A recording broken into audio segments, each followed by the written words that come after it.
Ikiru is a word that can be translated as to live. The word live is not an uncommon one by any means. Yet, in its frequent use, I get the feeling that it's lost some of its meaning. In my life, living has grown to mean something like surviving, or just getting by. I might be asked, "How are you doing?" And I might respond, "I'm living." But at times, deeper questions emerge. How are you living? What have you done? Where are you going? These are all questions that we've been asked or have asked ourselves, especially at pivotal moments over the course of our lives. The first line of most stories sets the tone for the narrative ahead, and this film is no different. We begin with the voice of a narrator, as he says, "This stomach belongs to the protagonist of our story." At this moment, our protagonist has no idea he has this cancer. Ikiru was written and directed by Akira Kurosawa and released in 1952. The story centers on our protagonist, Kanji Watanabe, played by Takashi Shimura. The film follows Watanabe's journey of discovering what it means to live after learning he has stomach cancer, and only has a few months left. However, after his death, the narrative continues, and we learn what he accomplished through a series of flashbacks of those who were near him through those final days. The film clearly follows the Japanese 4-act structure of Kisho Tenketsu. 1. Kiko is the introduction or awakening of the character. Act 2, Shoku, is the main development of the character and a greater discovery. 3. Tenku is the twist or point of change. And 4. Keku is the outcome or playing out of this change in character. The 4 sections that we will be dealing with are 1. The diagnosis, 2. The novelist, 3. Youth, and 4. Ikiru, or to live. Let's begin with part 1, the diagnosis. We're introduced to Watanabe through a narrator who informs us that he has stomach cancer, and that this disease will define him. The setting then shifts to Watanabe's workplace, a government office that feels lifeless and bureaucratic. The environment reflects the values of the post-war American occupied state. Don't be late, don't miss work, and don't actually do any work. Toyo, a young office worker, has a brightness that seems out of place in this bureaucratic nightmare. She jokes, poking fun at the absurdity of a system so busy and yet so dedicated to nothing ever happening. "I hear you've never even taken a vacation. Is that because City Hall couldn't function without you?" "No, because everyone would realize that City Hall doesn't need me at all." She jokes that her coworkers are all dead. Then, as if to show what Toyo means, the narrative then shifts to a group of townswomen advocating for their community. An open pond breeds pests and flows with sewage, children are getting sick, and these women want the problem dealt with, and for a park to be built on the land. Yet there is no interest from the bureaucrats. The request is passed on from one department to another in an endless maze of dependencies and levels of approval. All the while, Watanabe is unmoved and stamping his endless stacks of paper. There's no room for anything in this place, except apathy and inefficiency. The final scene of this section places Watanabe in a doctor's office to check in on ongoing stomach problems. Within the waiting room, another patient strikes up a conversation and gossips about how doctors will avoid telling terminal patients the truth. Instead, they'll claim that stomach problems are just an ulcer. However, in truth, their symptoms point to a much more serious diagnosis: cancer. These are the exact symptoms that Watanabe is suffering from. So when the doctor gives Watanabe this exact reassurance, he knows it's a lie. Realizing he has 6 months to a year to live, he returns home. There we see a conversation between his son Mitsuo and daughter-in-law as they arrive home. Mitsuo expresses his desire to receive his inheritance early so they can buy their own home and start a life independent of the aging Watanabe. Mitsuo, through all of this, talks about his father as if he's already dead. Mitsuo and his wife are among the capital-obsessed and self-centered youth of post-war Japan. And an interesting comparison to the parable of the prodigal son emerges. When Mitsuo turns the lights on, he finds his father was listening the entire time, grieving in the dark over the looming diagnosis. Part 1, our introduction, comes to a close. Part 2, the novelist. This section begins in a bar where Watanabe, emotionally crushed, tries to drink himself to death, rushing towards his impending fate. There he meets the novelist and confides in him about his illness. This is his first time revealing the diagnosis. The novelist praises him for his rebelliousness and urges him to be greedy for life, to live the rest of his life to the fullest. The novelist even compares himself to Mephistopheles, a demonic figure associated with Faust, showing his nature as a tempter and as a guide to Watanabe into the depths of Japan's nightlife. Watanabe gives into the Faustian bargain and asks the novelist to teach him how to live. While the two speak, Watanabe feeds a black dog, which is commonly a symbol of death. Watanabe has let death haunt his existence in these last few days since the diagnosis. The novelist kicks the dog away. He has no interest in dwelling on death. It is something to be despised and forgotten. The novelist takes Watanabe through nights of pleasure, nights full of crowds of strangers and noise, pachinko parlors, clubs, bars, and the streets of a red light district. When Watanabe's old gray hat is stolen, he buys a new white one, reminiscent of the high living and new lifestyle, a loss of the old and a touch of the new, the very beginning of his symbolic transformation. The climax comes in a busy club, filled with young dancing couples drinking and merrymaking. The pivotal scene unfolds in a room filled with mirrors and disorientation. When Watanabe requests an old, slow song, Gondola no Uta, the musician obliges and begins to play.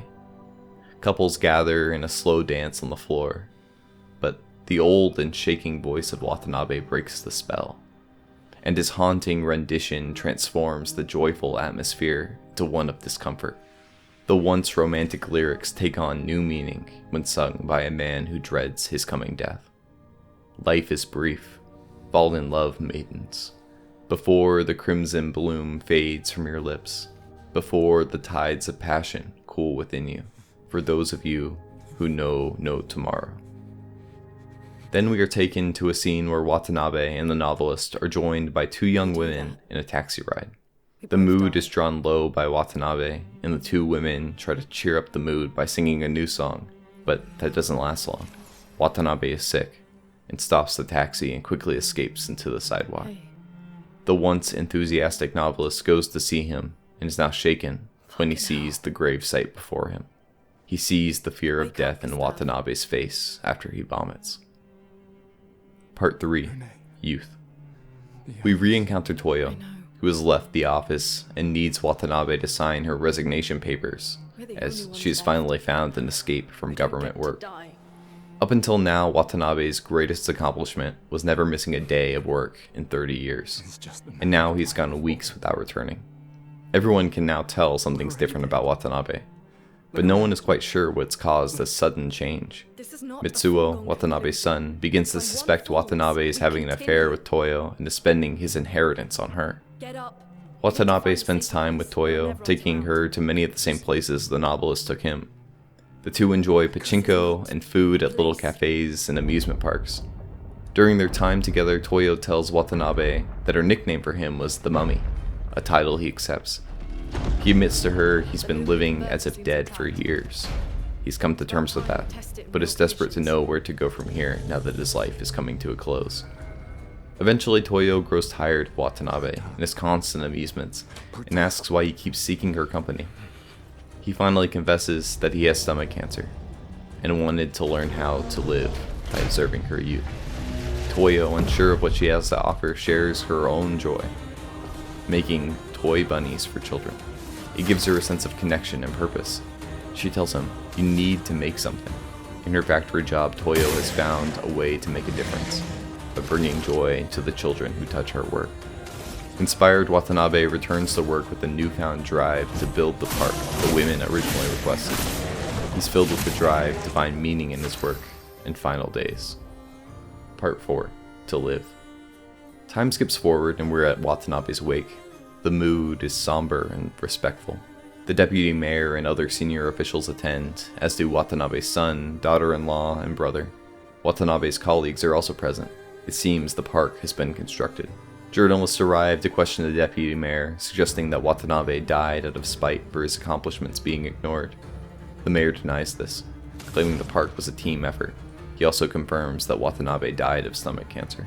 In the midst of the wake, the townswomen who initially requested the park arrive and express deep grief and admiration for Watanabe, something none of the officials or family members do. Their presence makes many attendees uncomfortable. There's no attention paid to anyone else in the room, including the deputy mayor. After the higher-ups leave, the tone of the gathering relaxes, and Watanabe's immediate colleagues begin to discuss whether he knew about his illness and why he was so driven.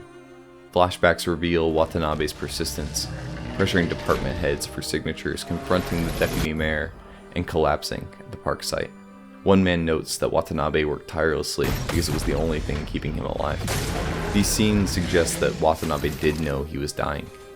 3 specific moments affirm this for his coworkers. First, Watanabe watching a sunset and noting it was the first he had seen in 30 years, adding that he no longer had time left to enjoy such things. Second, when the Yakuza attempted to intimidate him into turning the park into a red light district, he stares them down, clearly unafraid. Third, when a coworker asks if he's tired of being given the runaround by the other departments, Watanabe replies, "I can't afford to hate anyone. I don't have that kind of time." These reflections lead his son to realize that during their earlier argument, Watanabe may have been trying to tell him about his illness, offering a glimmer of hope for change. A police officer arrives with Watanabe's hat and shares his final memory, seeing Watanabe on a swing in the park, softly singing Gondola no Uta, not in pain this time, but with peace. We see his contentment on his face, and hear his voice reflect acceptance of death. In the moment, the coworkers are moved by passion and promise to live differently, to live as Watanabe did in his last days. But almost immediately, on the first request for help from a citizen, almost everyone reverts to their old bureaucratic habits and apathy. One briefly stands up in defiance, then sits down back in resignation. A faint hope remains that something might change, but in no sense will this be an easy fight. Conclusion. What does it mean to live? What does this film ultimately tell us? What is its message? The film captures the essence of memento mori. Remember, you will die. This truth transforms Watanabe's life. At first, he is a lifeless bureaucrat working without purpose, all to provide for his son, who only sees him as a bank account. Then he tries to drown in despair, in noise, lust, and distraction. What we see each and every day in the endless amusement and diversion that can be found not much further than our phones in our very pockets. However, in the end, Watanabe discovers to truly live is to serve others, to create something meaningful, and to do it not for recognition, but for connection. It was not in the diversions of pleasure that he found true joy, but in meaningful work, in the struggle to turn a heartbreaking situation beautiful. So, Kurosawa asks us, which way is best? To me, the answer is clear: to live with purpose, to do something not for praise, but because it helps others, to face death with peace, knowing you've lived fully. But this path is not as easy as choosing meaning at this very moment.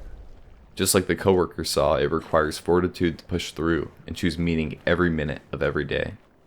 We will all die, but how will we live? Will you fill your life with distractions and empty pleasures? Or will you strive to build your mind, your body, and your heart to serve others? Will you pray, give, and love? What do you hope to do before you die? For me, it's to love others well, to will the good of another, to love more deeply than I did the day before, and to pray that I continue to do so, and not turn back.